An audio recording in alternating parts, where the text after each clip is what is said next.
Good evening everyone, welcome on this new edition of the MICH'NEWS show. This is a special edition because this is the Paris edition. And as you may know, Paris, capital of France, is a very dangerous city. This is a very scary city. Maybe you know about these no-go zones, these no-go areas. We joined Robert on the field. He's going to tell us more about these no-go zones. Yes, Robert, to you. So now we are in a no-go zone in Paris. This is a very dangerous place where the police can go. This place really looks like Iraq and Afghanistan. I'm really scared.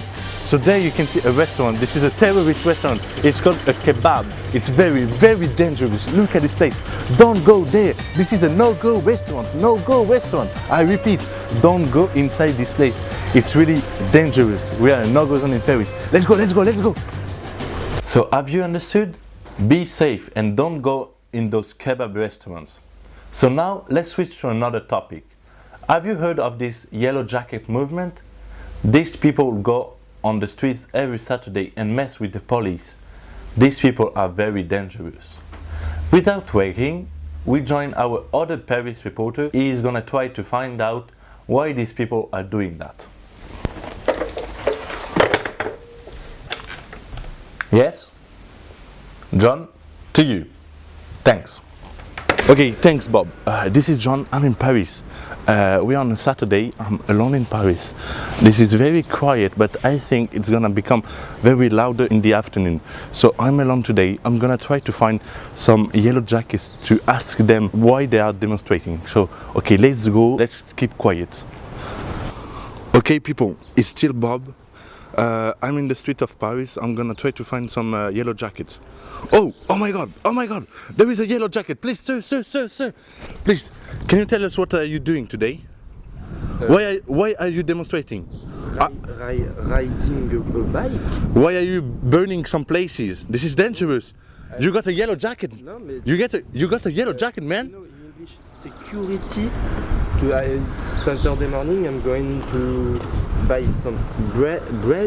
You know? No. Ah, this is a security vest. You're not a yellow jacket. You're not a gilet jaune. What? Gilet jaune. Ah, gilet jaune. No. You're not a gilet jaune. No. Ah, okay. Excuse me, sir. Okay, so this was a little mistake, but we keep going on. We're gonna find some gilet jaune. I assure you. I promise you. Okay, thanks. Now, to help the economy, let's watch a moment of advertising.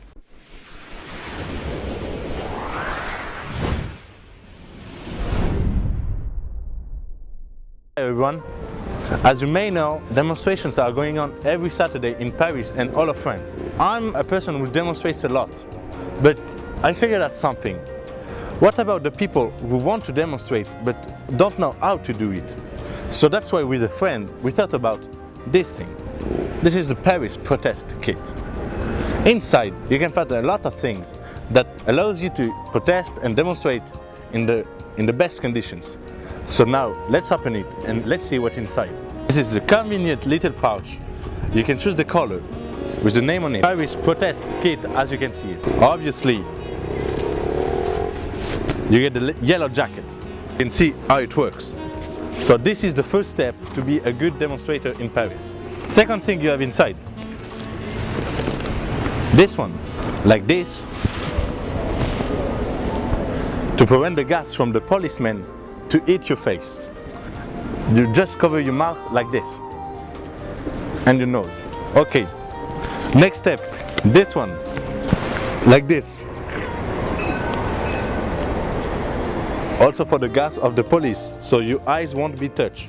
Next step, in case your eyes are touched, this is we call this sérum physiologique. So in case your eyes are touched, you just open this and you put some on your eyes.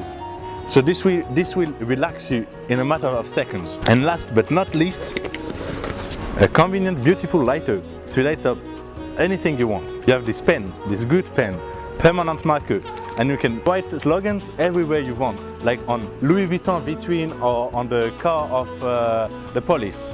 So this is all. You can buy this for only 55 euros. This is a very good kit to demonstrate all over Paris and all over France, and if you want to demonstrate in good conditions.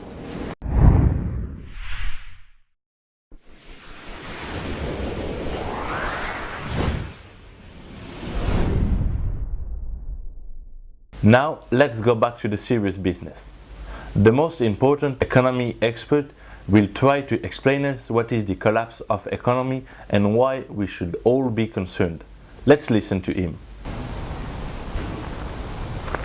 Okay, thank you, Bob. And hello everyone, I'm truly happy to be here, and especially with what I have. Yes, it is so heavy. So today we will talk about theory, the collapse theory. In other words, the end of our society as we know it. So we'll talk about the collapsology. First of all, let's define this term. The collapsology is the study of phenomena and crises that could lead to the end of our society. But make no mistake, this is a serious topic. Several scientists have studied this subject, and even the French Prime Minister talked about it. So let's go and discover what collapsology is.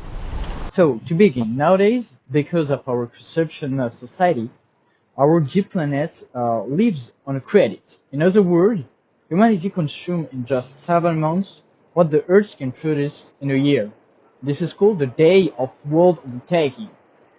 Anyway, thanks to this graphic, we can see that this day is more and more early in the year and over the years. So, to illustrate this theory, the collapsology, finally, in a more visual way, take rabbits in meadow.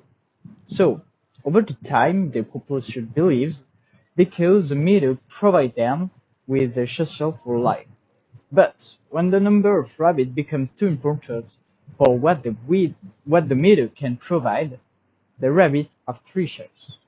Adapt by reducing the consumption before that the meadow does not degrade, or adapt by reducing the consumption after that the meadow has started to degrade, or do nothing and see the society crumble. For us, this collapse could be done by the fall of our economic system, but also by an unprecedented natural disaster or by global warming. Indeed, nowadays, there are twice as many natural disasters than 15 years ago. And this increase is solely due to the man. Some wonder how the man, the species at the top of the food chain, could disappear. It's easy. Humanity, through its selfishness, may well self-destruct, but there is still time to avoid the collapse of our society. Indeed, we have to concentrate on the low-tech, the renewable energy like solar, wind, and hydraulic energy. I finish with the little touch of hope. Thank you. To know a lot more about our society and the collapsology, so I'll tell you later for other topics about our society. Good. Okay, Bob, there is no hope. We're gonna die with this fucking society. Okay, Axel, thanks for this reassuring message. Do you know Mr. Macron, the President of France? I'm sure you do. But do you know a friend of him, Mr. Benalla? Something is going on between them. Let's listen to our reporter Basile to understand what. Yes, Bob, exactly. That is another incredible twist in the Benalla affair here in France, in front of the Alizée.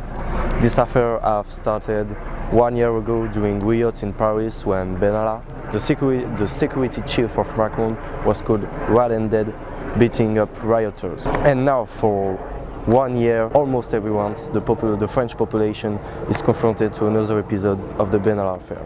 But earlier this morning, pictures from the Alizée data have leaked and confirmed what people fear. Benalla is the lover of Macron. And you know what? Nobody fucking cares about that. They are so fucking cute together.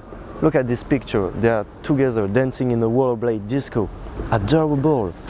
And this one, they are riding a tandem under the plane trees. And this one, here, this one, my favorite. They are buying some baguettes. So French, so romantic. And this one, Macron is in a tree and he can't go. He's screaming, "Come and get me!" And Benalla is trying to help him. Adorable. However, the popularity of Macron haven't decreased, but haven't increased so well. And you know why? Because nobody freaking cares about that. Nobody cares. You know, that's Macron's life. And kissing Benalla won't solve the crisis of the Gilets jaunes.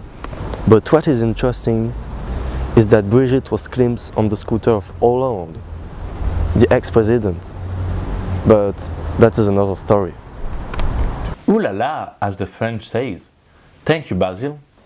Now, for the last topic of this evening, we join our reporter Alizée. She's going to talk us about the butter shortage that is going on in France.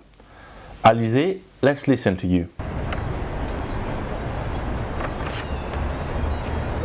Okay, thanks Bob.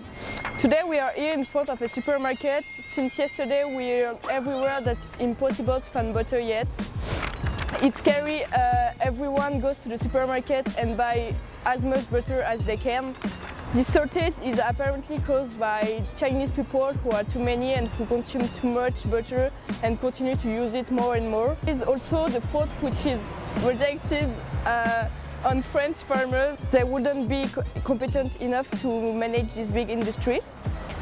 Thierry Roquefeuille, manager of the milk house, said that 1 year ago, if the price of the milk industry had been increased to the producer like he asked, we wouldn't talk about this shortage actually. He also reacts about the international explanation.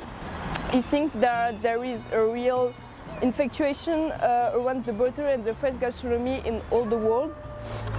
For France, the real problem is that the ask for the butter is more interesting in all the other countries than the ask by French supermarkets. So now let's go see what is happening. Okay, so now we are in the supermarket and look at this guy, he is taking all the butter off the shelf.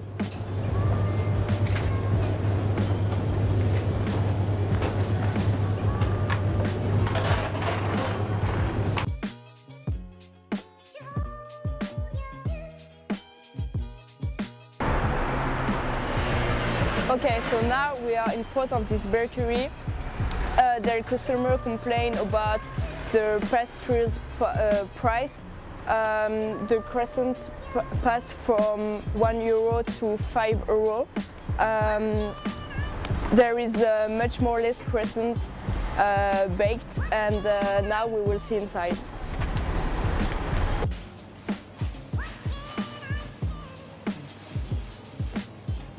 We saw the situation in France about the butter, so now be quick to go to the supermarket, buy yours.